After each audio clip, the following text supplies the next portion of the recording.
if we switch that from a bare object to a class object with methods, that can clean that up a lot. Because we can just set some of these defaults. Now, that's what I wanted to say.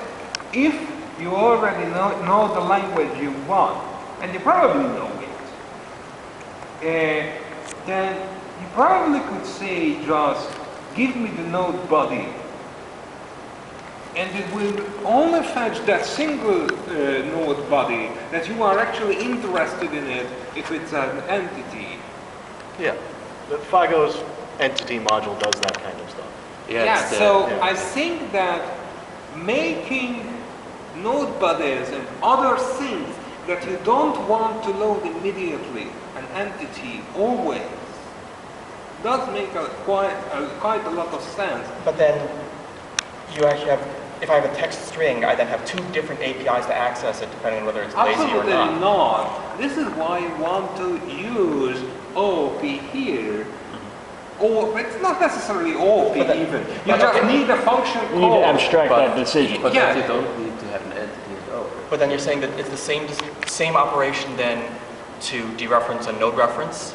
Yes. I mean, loading up a local integer and loading, requesting a local integer and requesting a reference node don't strike me as something that's the exact same operation.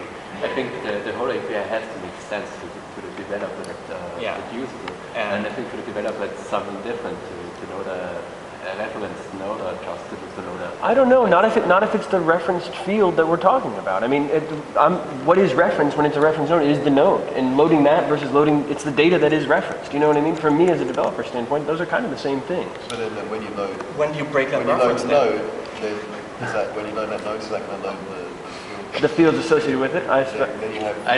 This is the question. If you load the node, and that load, by default, does not load the body, which might, I'm not saying necessary, but it might be what we want, then what is the difference between the body and the reference node?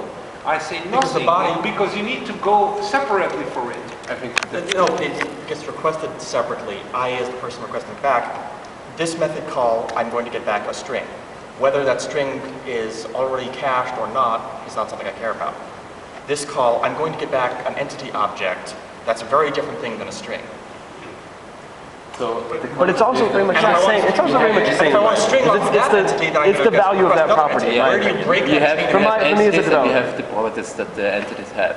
If you make the properties to be also entities, you have a recursive loop here. You can't define the property. Well, until one of the entities is a scalar value of some sort. You know what I mean? Laurie, you are not getting a string. You are getting an object which has a value and a format. It already has two properties. It's not a string. It's an object already. Okay, well, and there's a lich types. Let's wrap up, put the chairs back, and jump back in there for two more sessions. Thanks, everybody.